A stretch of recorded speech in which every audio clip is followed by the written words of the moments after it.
So, to start with, please could you tell us a little bit about your military experience and what led you to leave? Yeah, sure. So I joined the military in 2014 and I left in 2022. Had a great time in the infantry in the army, and whilst I was serving, I was lucky enough to do a have a master's paid for me, which I focused on essentially the geopolitics of AI, and specifically focused around the differences between the approaches that China and the United States were taking in the development of AI. Was back in sort of 2020, and really that got me interested in, I guess, the strategic kind of consequences, implications of tech development and specifically artificial intelligence, which then made me realize that actually opportunities that exist at the intersection of tech and geopolitics are really kind of where I wanted to be and really where I felt excited to work. And so I decided, you know, I could use my military experience to go and find a role in technology and hopefully, really both learn and sort of technically upskill whilst also being able to kind of add value from day one from having a background in defence. And so yeah, that was the reason why I left, but having had a great time. Yeah, that's super interesting. I mean, on multiple accounts. Firstly, what an interesting study point for your masters, but also the fact that you left because you wanted to go on and pursue something else. That's quite unusual. I don't speak to many people who leave because they have an idea of their next career that they want to go and get stuck into. Yeah, I guess conceptually, we're generationally probably going to be working well into our 70s, Yeah, 80s, maybe even 90s. don't And say that.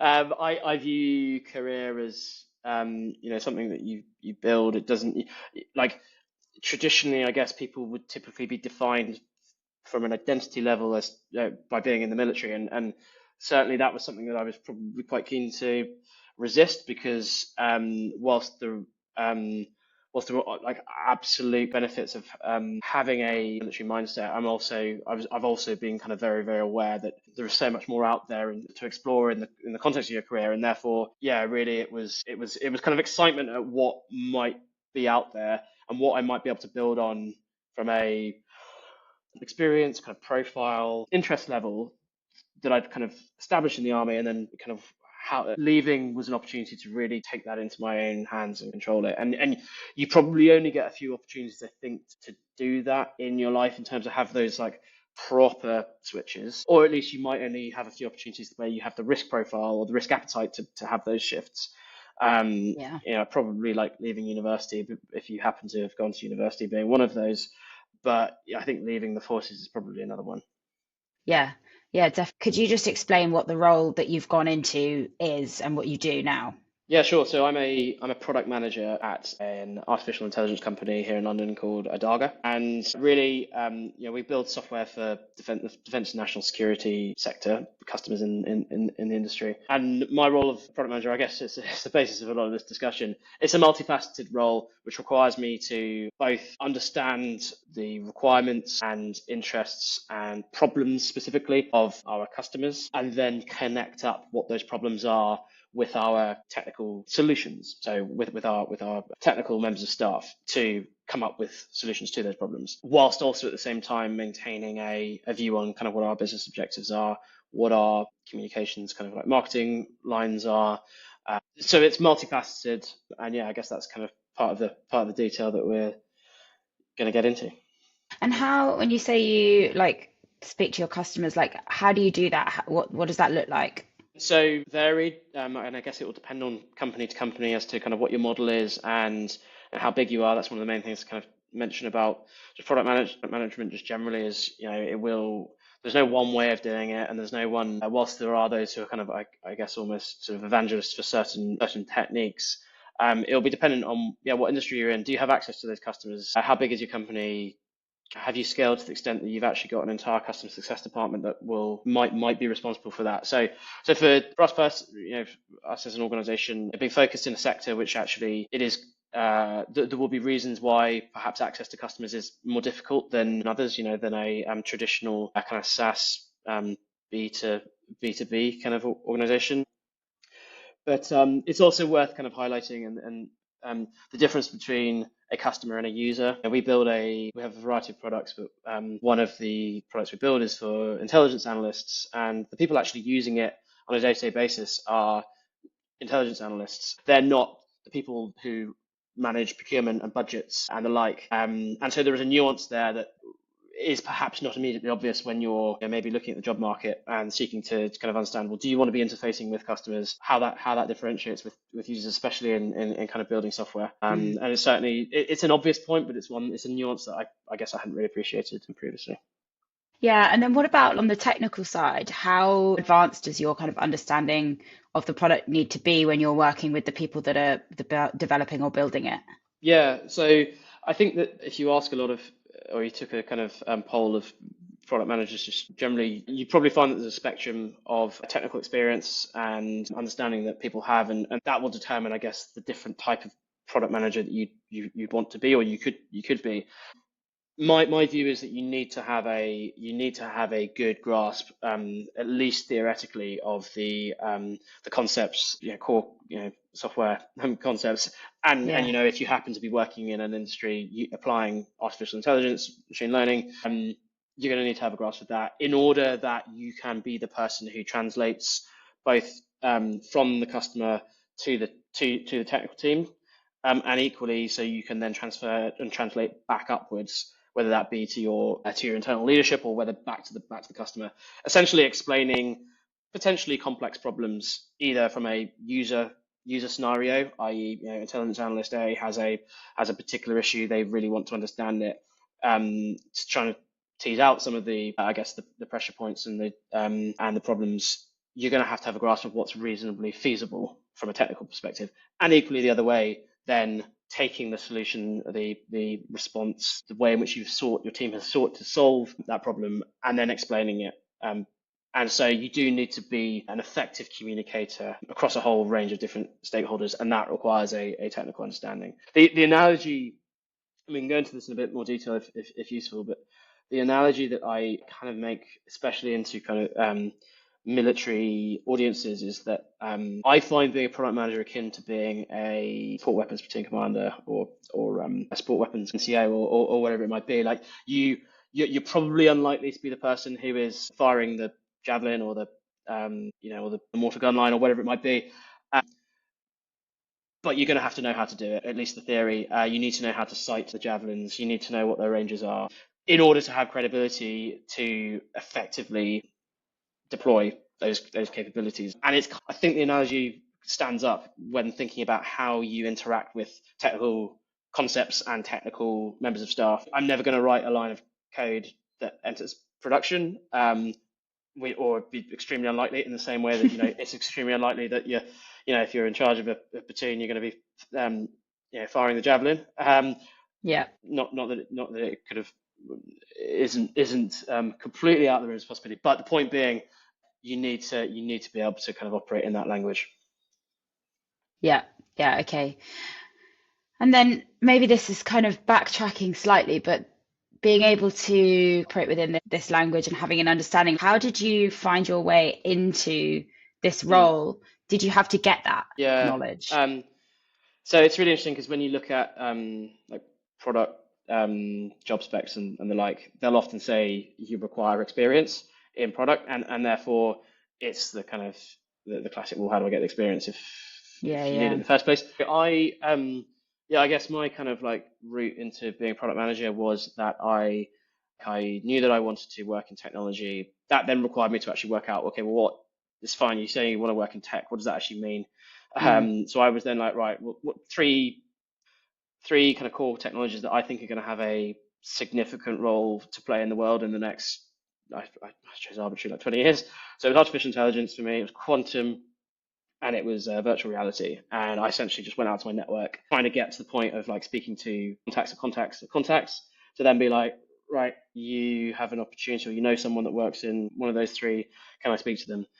And it was a point of kind of doing that then led me to have a number of discussions with a variety of different organizations, one of whom is now the company that I work at Adaga. And I was lucky enough to have time in my resettlement to basically go and do some work experience at a few companies, again, Adaga being one of them. And that then really gave me kind of insight into the sorts of roles that I might want to do. So I kind of got through the initial hurdle of, right, you want to work in tech, what does that mean? Okay, AI sector, right, find an industry within that, defense, national security.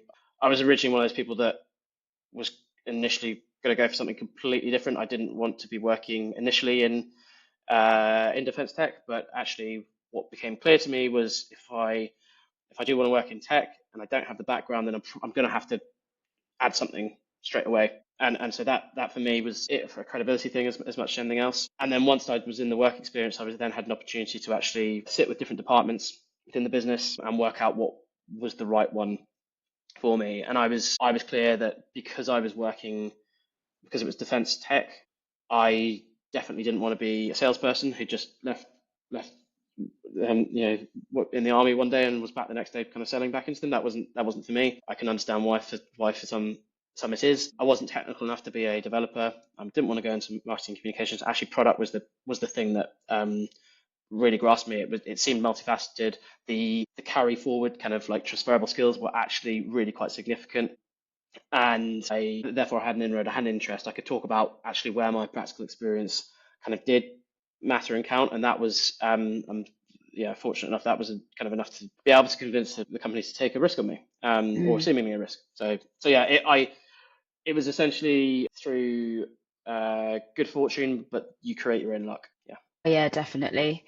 I think it's a lot of work doing that like self-reflection piece. It's not just about, like you said, I want to get into tech. That is just so unbelievably broad, both from the actual tech that you're working with to the roles that you could go into within that. And I think one area that a lot of service leavers find themselves gravitating towards is project management. Can you just explain, like, is there an overlap? Like, what's the difference? Could you talk a little bit on that? Yeah, sure. So I guess there will be a variety of different interpretations on what the differences are. And again, like the probably thing I'd stress is there are a number of ways to do product, and again, sector, customer kind of dependent. But I think that the product is focused on finding value for the customers and being able to identify what is the best way in which, from the business side of things, least I guess risky way that I can go and deliver that value. And that requires essentially ownership of the problem on the person who is essentially the product, in the context of my business, the person who is the product manager, as opposed to project management typically being something that you're essentially going into a scenario where there are kind of fixed deliverables and you are the person who is getting that across the line. A lot of the skill sets that you would probably have as a project manager, you also need to have as a product manager. But I guess an analogy might be the timescales for a project. There's set time for a project. You've got 3 months and you need to essentially deliver something that's been pre-agreed within that time period. I guess product management is much more focused on the discovery of that value as well, going out and working out what are the best solutions, and actually is the thing that we've come up with, is that actually what the customer is asking for, or is there something else that they need that they don't necessarily even know that they need, or maybe they're asking for the wrong thing. Like I say, there are definitely skills that you would have in project management that you require in product, but it's not that you don't carry risk as a project manager, but you are more responsible as a product manager for the output in a way that in project management is probably the deliverables have already been agreed. Yeah. Okay. And it's a bit more of a constant kind of iteration, I suppose, as a Yeah, and product manager. right, and you always you'll get different, I guess, philosophies on delivery, and a lot of people kind of turn to the kind of agile approach for doing things, of which there are a variety of ways, and I guess people can choose their own ways to do things. But really, what you're trying to get towards is how do you test something, adjust and respond to the feedback, and then make it slightly better. The idea being you're constantly trying to provide value in quick feedback loops, rather than necessarily not delivering anything for 3 months and then delivering everything to the customer. And in that time period, maybe things have changed, or their perspective has changed, or you take them on a different direction because you've been testing things on a weekly basis through the kind of more, I guess, agile kind of MVP approach that you might go for in product. Yeah. Okay, interesting. And you mentioned there then about agile, and I know that people can do like courses in agile during service. How relevant then is that if you wanted to go into product management? Yeah, I mean, I remember sort of going through some of the resettlement stuff, and a lot was made of it. And quite honestly, I think some of the advice you get when you're leaving the military was that it's more important than it is. What I found is that actually there's a good degree of pragmatism that people have in terms of how you go about delivering.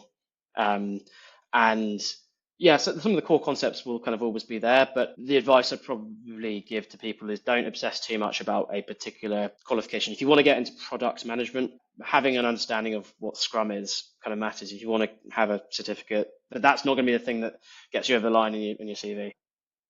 Okay. What would you say the key transferable skills or qualities that veterans have are that they can use in this kind of role? Yeah, sure. So I tend to think about three kind of principles uh, that I think both like service leavers should be aware of that ensure that basically for me are the links that they can make into products, and equally that I think that employers should be aware of to know that actually service leavers have value to add. And really this is it's kind of like a I think of it in like concentric circles. So essentially, from the product facing things, like the customer, and the business objectives, and the technology. So I kind of already spoken about like you need to be focused on the customer, what the customer wants, and and linked to that, I guess what the market is doing as well, and what your competitors are. So there's like you need to basically have an ear to the ground on kind of everything that's going on, how people are using the product, how they might use it, and how they're using other competitors. For me, that is a direct analogy into basically in the military context, what is your enemy doing? So what is the situation? How does it affect us? You know, kind of classic 7 questions. We have a focus of that on the military. It's understanding what is this, what is going on right now. That is the same. It's directly transferable in product. The second one then is your business objectives. So what are we trying to achieve in the quarter, or what revenue targets do we hit, or what kind of new customers do we want to bring on, or new sector we want to go into. That follows a lot of the way in which mission command works in the military, and specifically like the way in which like your 1 and 2 will work as well. So I every quarter get an overview of what our leadership team want to do. I then have to go and identify what the kind of implied tasks are on me, and I've got scope to essentially be creative in delivering against those. And that is again the equivalent to whatever kind of structure you might think about in the context of the army. You're always answering into a higher intent, and that's the thing that gives the unifying purpose. And it's the same in product context. Like we've got a unifying purpose. I've got to go there and be creative and find out how we deliver against it. And then I've got to then go and work with the team that I'm in, and they've got to have an opportunity to be creative about it as well in order to hit the objective. So again, like in the military, we are used to doing that. And then I guess the final one we've kind of already talked about is that it's the technology side of it, and that is directly kind of analogous to like military skills, whether that be, like we said, like weapon systems or vehicle platforms or whatever it might be. You need to have an understanding of an equivalent kind of like technical grasp. You don't necessarily have to be an expert in everything, but you need to be able to apply a lot of the theories, a lot of the concepts, like I said before, like communicate them effectively, and that be a kind of two-way communication. And like that is something that people will be really familiar with in the context of the military. And it can be quite daunting, and not a day goes by when you don't get imposter syndrome. But I often feel that if you've got imposter syndrome, then you're in the right place. And Yeah. actually you realize you know far more than you necessarily think you know. So yeah. I think it's good to be slightly uncomfortable. And I can imagine, particularly for you in your role, working within AI, you must be running to keep up with the technology, and that must be very exciting as well. Yeah, I mean, 100%. Like it's amazing being in a sector that is changing so rapidly, and it's potentially got such profound consequences on I guess the world, Mm, or conceivably not. And part of what we're trying to do is actually build products to do useful things with the technology that's there. yeah. A lot of I think for the last kind of couple of years, there's been massive momentum, massive amounts of hype. The objective really is to get to the point where we're actually realizing the value in the huge investment that's gone into creating these new large language models and everything else that's coming kind of since. And that's where actually having like the ability to practically apply theory is really important. And understanding user problems and understanding your customer is really key. And there's a reason why you do need to, in any software kind of technology company, like a multidisciplinary team is really, really key, because you want to focus your technologists into like the hard deep tech kind of problems. You can get some kind of brilliant people who can kind of also then cover off, I guess, practical applications and kind of, like I said, kind of user problems. But it's likely that actually, more often than not, you want them to be focused solely on that, and therefore your job is like, well, how can we then go and use this, or how can we use this brilliant work to actually deliver practical application for us into defence and national security sector, deliver against a mission that we think is really important. Yeah. Yeah.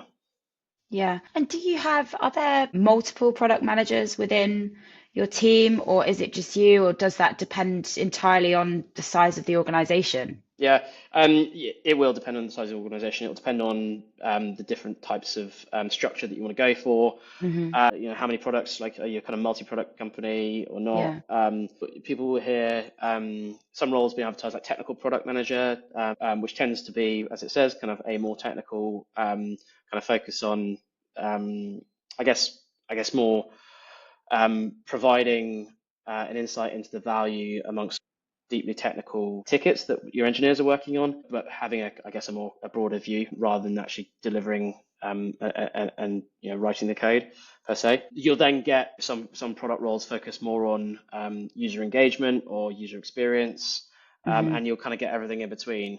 And depending on organization, they'll scale in different ways. There is a kind of product kind of career ladder, which is broadly um, I think broadly kind of accepted across most organizations. But then again, like it's also worth saying that the role of product has been kind of challenged by a variety of organizations in recent years. And I think Airbnb are the example of an organization that has actually just got rid of their product managers and Mm. and use those people in different ways, more marketing focused or customer sales focused perhaps. And yeah, that will just depend on what the organization is trying to do. And that's kind of why I enjoy it, because like product is not a thing. You kind of make it what you want and you play to your strengths. And like I said, there is a spectrum that you can fit within.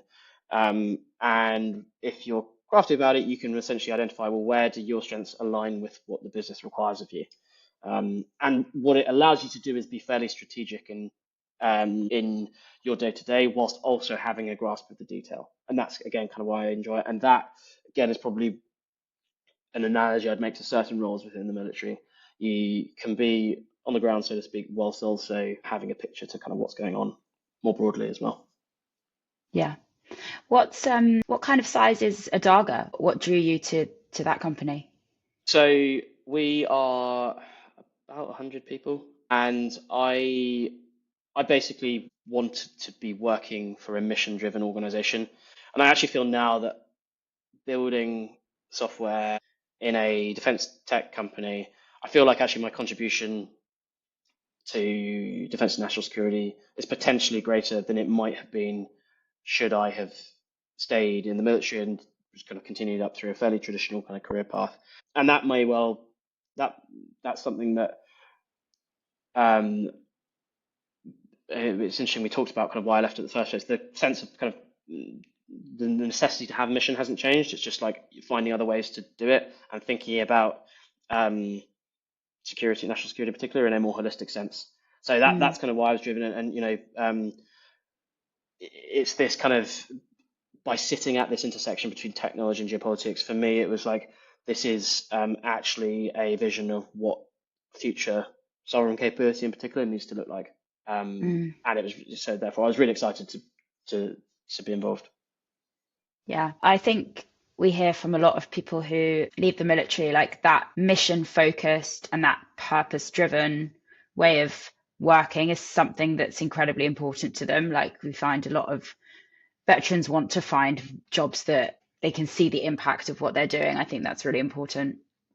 Yeah, Um, yeah, and people passionately care about their service and what that stands for. yeah. And there are so many other ways that you can contribute. And that's not to say that for those who decide to go down a completely different route, that's not to make a judgment on that at all. But if you decide and you have to go through a variety of things that you need to determine whether they're important to you or not when seeking to find a job, if that's one of them, then there is a growing kind of ecosystem of defense tech companies, whether that be in London or more globally. And they're exciting places to be.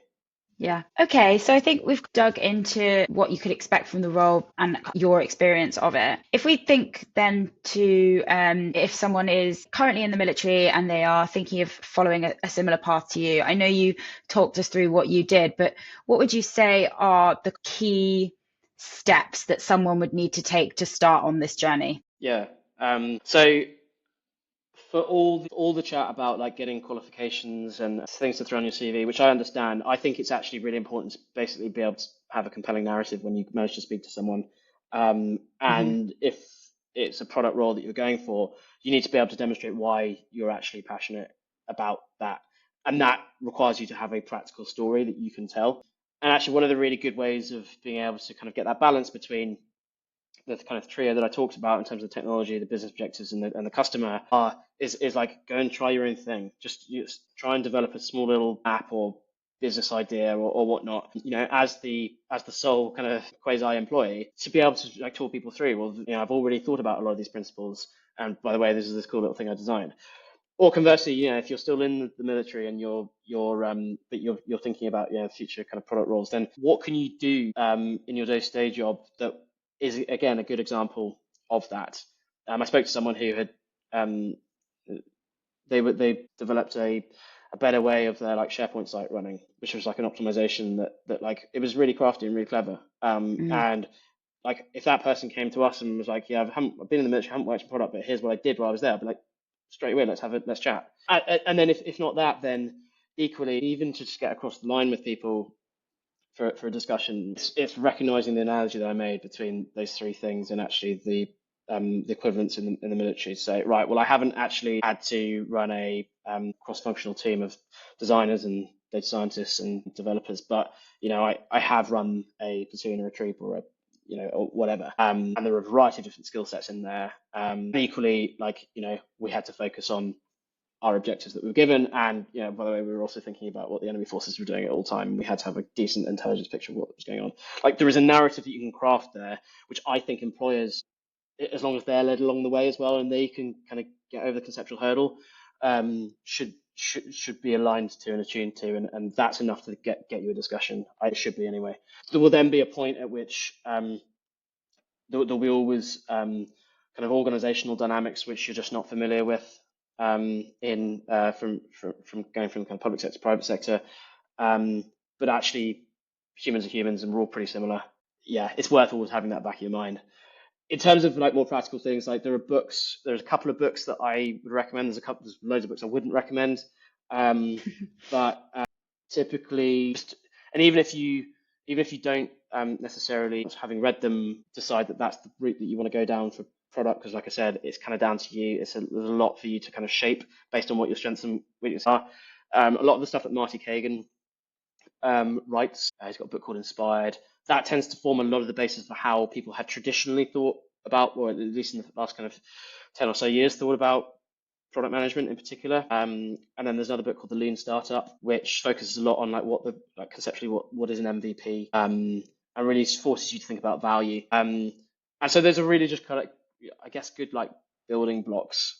And there is no substitute for just practical application and just doing. There are loads of courses in like product management on kind of e-learning sites. Some are better than others. Again, it's probably something you might want to take a look at, but I wouldn't swear by the having the LinkedIn certificate or whatever. It's being able to talk with hopefully a degree of passion and be able to provide examples of actually where you've practically applied yourself. Yeah. Those books we will link because I think that's really helpful. Sure. But I think as well, getting practical experience, whether that is coming up with your own idea and seeing that through, I think it's also a really good indication to you if this is a career that would be worth pursuing. It's one thing liking the sound of something, but actually once you're doing it, is it right for you? So I think that idea of giving it a go is a really helpful exercise. Yeah, and you might find that actually we've got a tendency to kind of overcomplicate things, and in particular like in job descriptions where you read them and like, people will be presumably reading them and like, what on earth does that mean? And actually it's pretty simple, but for whatever reason there's a motivation to make things sound kind of more complex or fancy than they are. And actually the majority of people with military experience, I guess, have a lot of these kind of skill sets already. Yeah. Yeah. Yeah. Okay. And finally, are there any misconceptions that you have witnessed or you experience because I know you speak to a lot of service leavers and veterans, like, are there any myths that should be busted? So yeah, it's interesting. Yeah, it's not. This isn't necessarily a myth, but it is hard to find a job Yeah. because we spoke a bit about earlier on about kind of like identity and what that meant, and the fact that in some senses, like when you're in the military, it's as much a lifestyle as it is a job, and that transition is hard, and at times, sometimes people give, especially if you're looking at US companies who typically have a different approach to like hiring veterans than in the UK, and there's this kind of understanding that there's a route in there for you, because people understand kind Yeah. of your background and stuff. That's not the case for the vast majority, I think, of organizations, certainly that I've kind of looked at and engaged with in the UK. And therefore, I mean, I guess that's maybe why Redeployable exists as an organization. But it is like you see it, and the minute that actually you can start to get to the point where you are translating some of the speak into stuff that actually means something to you, is the point then like, okay, well, no, this does work. I can apply for this. Yeah, I might not have the experience in that 5-year product that they're asking for, but I've got 10, 20 years in the military, and I'm going to show them how that translates. Less a myth, but more just a kind of observation. And then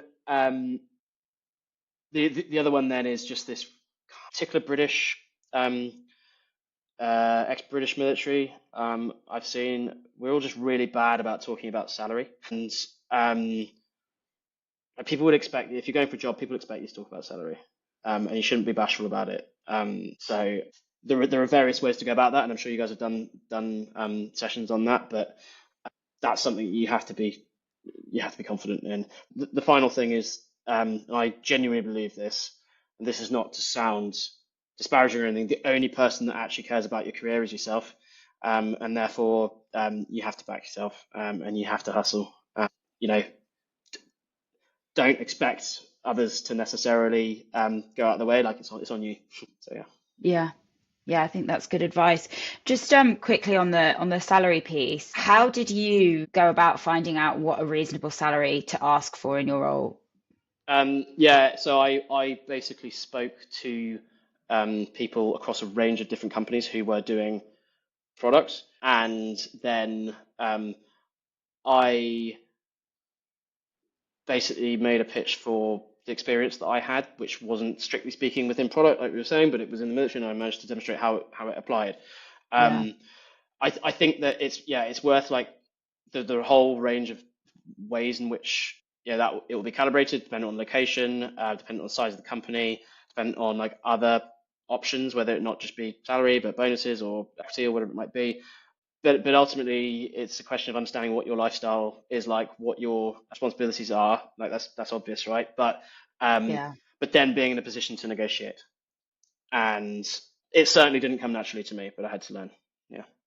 Yeah, I mean, it's tough. And I assume there are different levels of seniority that you can go in at as a product manager. Yeah, so it's a good point because like yeah, you can either go up the kind of product hierarchy, so to speak, where you might end up. So as a product manager, you don't manage anybody. You manage the products, but you Hmm. might go up the hierarchy in terms of as a senior product manager or as a principal product manager, you might have a team of product managers that you then manage.